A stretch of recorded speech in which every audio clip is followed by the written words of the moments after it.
So this is my final report for the field report before I take a break. I'm going to be taking some much needed time off to recover, but we're going to hit on some other topics that probably I wanted it to hit on, but I didn't really know how to go about talking about it. It's something that I wish I had better understood, and now that I've gone through it, I think I can talk about it. And in the event of a death of a veteran family, a lot of things that we don't know, or if we know, we don't know about it, or we don't have it in front of us.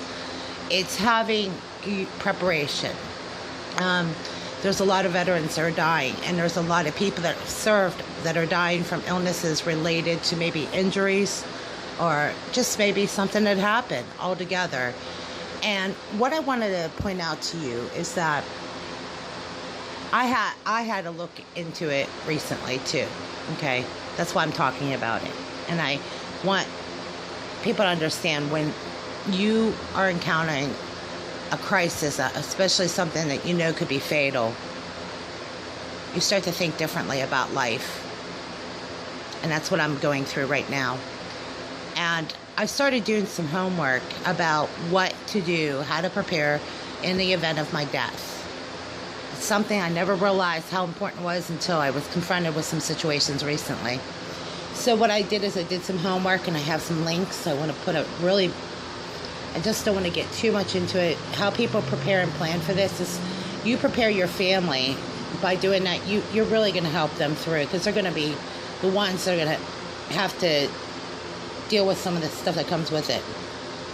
So what I found is, like, for markers and military honors, especially if you have an honorable discharge, you've served, you're active duty, reservist, maybe you just served for a short time, as long as you have an honorable discharge and a DD-214, there's contact information where you would want to directly contact the VA about exactly how that happens. Now, that from installing the marker to everything, those are things that will cut the cost. And a lot of times there's benefits for military who have served active duty, that they get full military funeral cost expenses. So there are different categories for different people who served in different capacities. I state this because I'm going to tell you my story. I was in a hospital a couple years ago, and I was exposed to something that, in fact, it could be fatal. And only lately have I been doing as much homework as I can to do more in the fact of preparing. Now, there was years ago I laughed at this and I thought it was funny, but it's serious. I feel much more peace of mind. I haven't felt this much peace of mind. Talking about it is so much better for me, because at least I'm on the other side of it. I'm not trying to live in denial anymore. And one of the hardest things is I didn't want to accept this part of my life. I mean, I'm a young woman, and I have to look at this. I have to take it seriously. Like, what am I going to do as far as will? How much am I going to turn over to this person? How much of that do I want them to be on? Do I want that burden on them? Will I set a timeline for when I want this stuff to be completed? You know, because I know that this is time consuming. And I know in the event of somebody passing away, would I put somebody in charge just to oversee things? You know, there are things I sort out, and I think, well, maybe I just don't want to do that. So I was looking into estate sales, like if I have property that would be of worth of any value. Maybe I don't. By the time in the event of my passing, I would want them to know how to sell those items, or maybe I don't have enough that in terms of value. It might be sentimental value. These are things I'm thinking about at the time of my inevitable death. We all have an expiration date. I'm okay with it now. I know that having lived through my dad's death, there were so many problems because communication broke down, family was upset. And you know what? When you get that news, you're not prepared for it. No matter how much people tell you to prepare for it, you're just not. But one of the things my dad did is he prepared me for years how to talk about it. And now that I realize, a lot of people say, well, you know, how do you talk to your family about it? Well, you have to. You're going to give them so much more peace of mind. They're going to be able to live their life a lot differently, too. They're going to think in terms of They might even see you differently. So I put these sites together because I know, now that I know I have peace of mind about it, I'm reassured that of course I don't want to have to live my life thinking the next shoe's gonna drop, but it just takes away all the ignorance that comes with it. What I was saying is, back in 2000, late 90s, I was working at a cemetery. I don't want to say that. I was really working for a cemetery park at the time. I was just 25. I didn't know what I was really doing, to be honest with you. And they were telling me jokes. They're just dying to get in. And they would sell they would sell the plots. They would sell the cemetery plots, the stones, everything that would go with it, mausoleums. And I thought at first, are they serious? They make a business out of this? But it is. The sooner you do it, the cheaper it is for you, the less burden. There's a lot of peace of mind. And most people who go and do that, they're typically got diagnosed with something and they know they're near the end. So most times they're ready to buy it. They're just waiting. A lot of them get on a payment plan, and they just want that burden to be off their shoulders as much as they don't want their family to suffer. It's a piece. There's some peace of mind in that. So doing my homework, I also want to do part 2 of this because I think part 2 coincides with part 1. If you found out you had a fatal illness, it's only a matter of time. If you're cognitive now, you want to do it while you can, okay? I'm reassured of this, that we talk way differently about life. I know I do. I think in terms of what my life would be like, if I didn't do this. And now that I've done it, I mean, I'm not comfortable with this topic, but at the same time, I'm a lot more ready to handle it than I was maybe.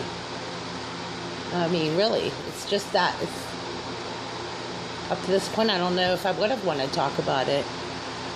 I don't know if I was comfortable with it, but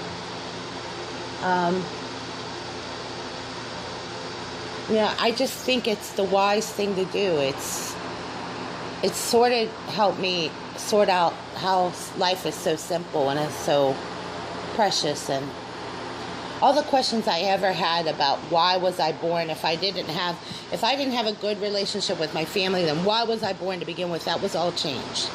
And I saw a video about the laminin protein, and that changed everything for me. And I don't want to get emotional, but if you see these videos, and I hope you take the time to do it, I don't want to talk about death. I want to talk about the experience of life. You're celebrating life. Pictures will only do so much.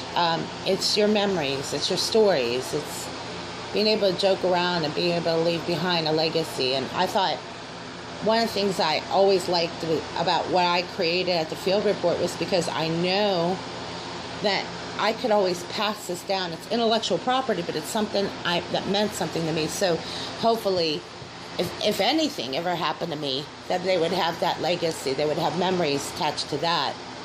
And they being family, friends, people online. I've made a lot of friends online. But I have to accept the fact that, and I have to tell it like it is. It's not hard, it's not easy talking about this, and I have to.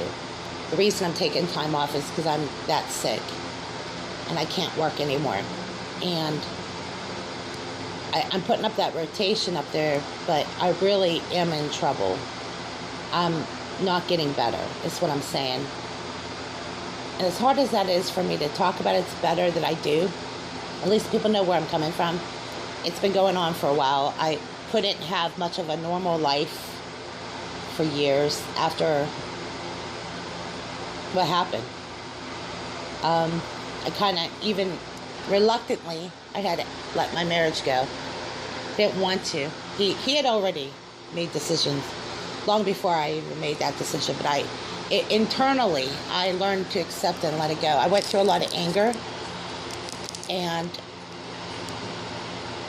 I'm getting to a place where I'm a little more peaceful about it. And, It's not the kind of peace I'm talking about when I say, I don't know. It's a strange peace. And I think when I went to my own dad's funeral, it was peaceful, but it was pain. And there's a scripture in the Bible that says, there's joy in the midst of suffering. And I've known that peace. I've known that joy.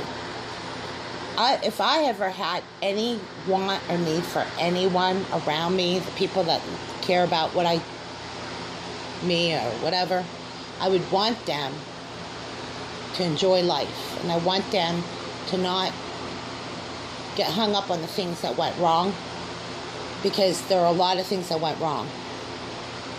I want them to at least hold on to the little good things that came out of it. I want them to always look past the problem and look for the peace, the joy that comes with it. Because there's a lot of people that I know that I'm not gonna have a chance to say my goodbyes if an event of my death. I'm not gonna be able to say goodbye. I would love to. I'd love to have that talk. I might even have that talk. I don't know. Maybe this will. But I put that website down there, GoFundMe, Assist Recovery Fund, not because of just this, because that's part of it, but I've been sick for too long, and I know that I won't be able to make it through much longer the way I've been going.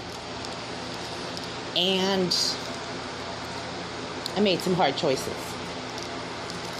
I had to make some hard choices in this, and I didn't want to.